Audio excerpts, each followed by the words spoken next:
Hi, everybody. Professor Ken here. I have my trusty assistant Pork Chop with me. We're talking today about The Last of Us, which is an HBO show that's been getting a lot of acclaim and criticism, and people have been talking about it a lot. And specifically, a couple of weeks ago, after episode 3 aired, a guy by the name of Ben Shapiro, who's a very famous conservative commentator, started complaining about how The Last of Us is a zombie show, and there aren't a lot of zombies in it. And that was his problem with episode 3.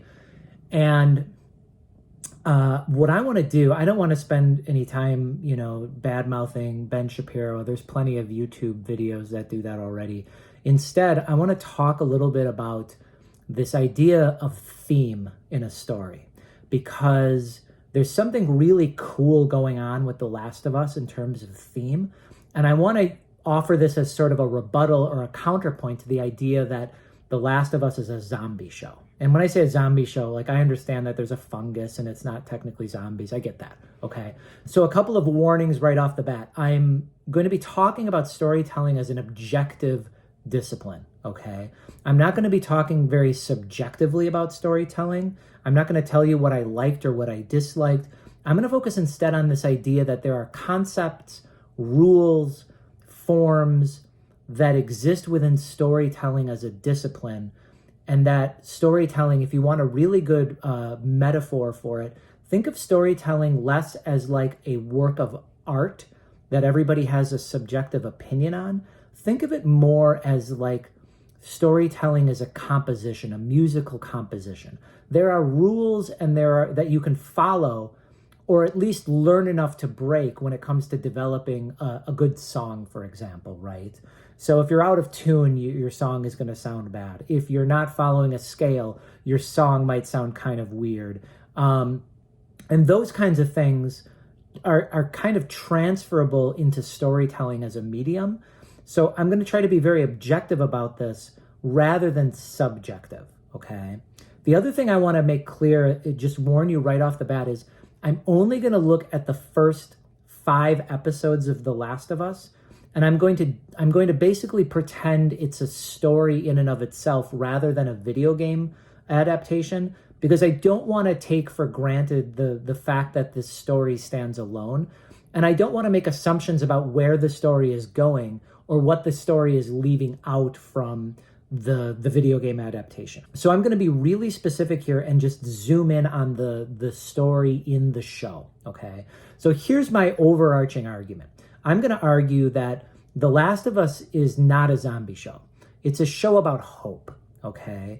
And so let me give you 2 examples of why I think this is the case. And both of the examples reside within our 2 main characters. So our first main character is Ellie, right? And so Ellie is a young girl who was bitten by one of these mushroom zombie creatures, right? And she seems to be immune from it. And one of the things we learn about Ellie right off the bat is that she has no family. She has been essentially displaced to the point that everybody around her treats her like an object, right? She's basically this thing that everybody wants, but the reason they want her is because she will be useful to them. And Ellie represents a form of hope as a theme, which is the hope that family exists outside of the bloodline. And we're going to see how this plays out over the first 5 episodes. But there's another form of hope that exists in Joel. Now, Joel is our other main character. Joel is the guy who's, in episode 1, he loses his daughter. He loses his family, right? Joel is the one who, over the course of the first couple of episodes, we really start to realize, that Joel has gone to a dark place, right? Joel is a survivor. Joel will deal drugs to Fedra soldiers. Joel will smuggle. He'll risk his life to smuggle stuff in and out of the quarantine zone. Joel will, even hints at the fact that he may have killed innocent people in the past in order to survive. Joel represents a different kind of hope. Joel represents the hope that no matter how far down into the darkness we go, there is always the possibility of clawing our way back. In other words, there is a way to be good again. Okay, there's a way to regain our humanity. So if you take these two characters, what you have are these two versions of hope. And when we get to episode 3, we're introduced to this new guy named Bill, right? And one of the things about Bill is a survivalist. Bill already, before the zombie apocalypse or the mushroom apocalypse even happened, Bill had already kind of lost hope in society. He's a prepper. He's just, he has a bunch of stuff already planned for when the world goes to hell, right? And then all of his paranoia is essentially realized when the army basically rounds up everybody in his town and ships them off and ends up shooting them, right? He may not know that, but at the very least, at that point he feels validated in his approach, right? So what happens next is essentially Bill sort of fortifies himself in his house. And it isn't until a guy named Frank shows up that Bill starts to question how he's approached his survival, how he's approached his new life, right? And what's interesting about episode 3 is the two versions of hope that Ellie and Joel represent, they converge in episode 3 in the story of Bill and Frank. Frank essentially represents a new family member that becomes a part of Joel's family, even though they're not related, right? They form a relationship. They become family in this relationship, which is what Ellie clearly is seeking once we get to episodes 3 and 4. It's clearly obvious that that is something that Ellie wants and desires in her life, right? Or maybe even just needs, right? And then, just as importantly, by the time we get to the end of episode 3, we also recognize that Bill has essentially clawed himself out of this dark survivalist prepper place and has essentially regained part of his humanity because of his relationship, because of his family, his new family with Frank, right? And we see this a little bit. I mean, Bill is always going to be grumpy, obviously. It's pretty clear that that's part of his character. But we see by the end of episode 3 that Bill has, at the very least, started to trust Tess and Joel, right? When they show up, he'll entertain them. He'll be a part of that. And then, of course, there are the little moments where he and Frank are fighting, or where he and Frank are growing something in the garden, or they're doing something that is very human, right? They're doing something that is the type of stuff you would have done before the apocalypse kicked in, right? And then even this becomes even more explicit when we get to the end of the episode, when Bill decides, because Frank is dying, Bill decides to end his life as well, because that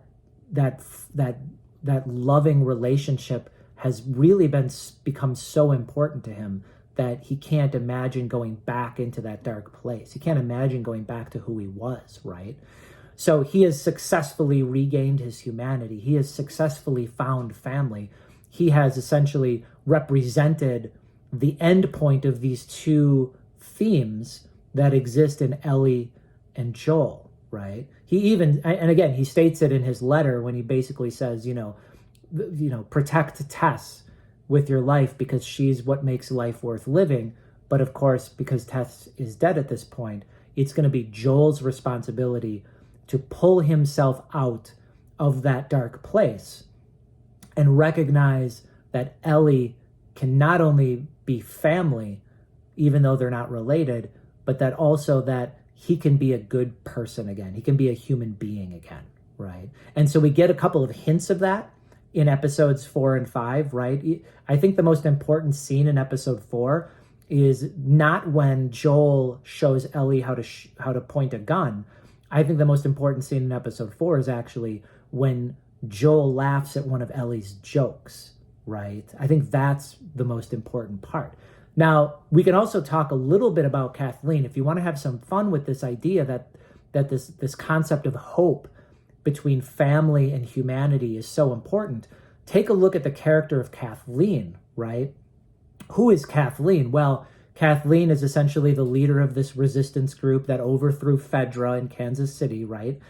The reason it happened is because Phaedra essentially killed her brother, right? Probably tortured and killed her brother. And Kathleen actually is a really good example of sort of like the opposite of what's happening between Ellie and Joel.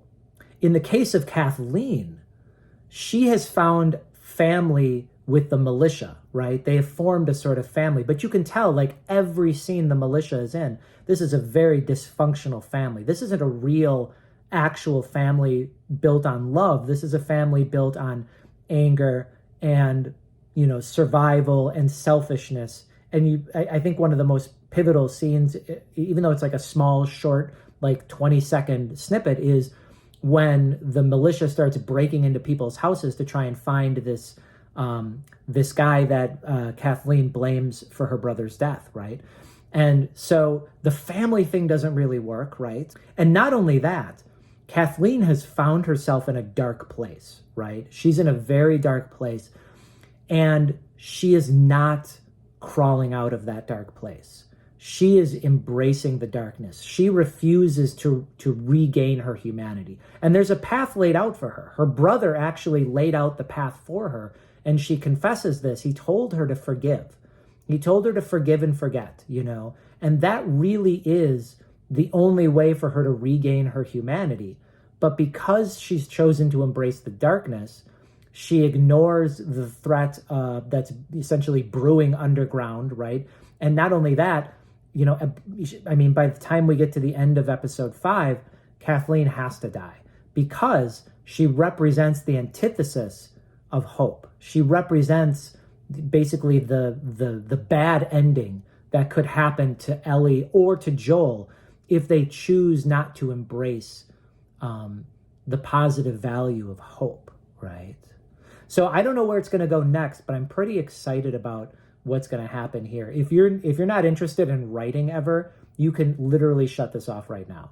If you're a writer, though, I want to talk about one other thing real quick, because there's something really cool going on with The Last of Us as a TV show.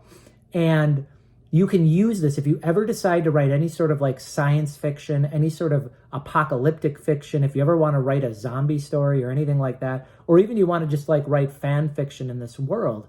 One of the things The Last of Us does really well over the course of these episodes is it makes sure that the characters embody some sort of theme, okay? And the characters are very consistent. They can grow. They can change over time. Like, for example, like Joel at the beginning of episode, or, sort of in the middle of episode 1, he's a pretty rough, very nihilistic sort of guy, and he's kind of warming up a little bit to Ellie over time. But overall, I think the writers and the people involved in The Last of Us understand that there is a theme of hope that exists in his character, and it's leading to a specific place, right?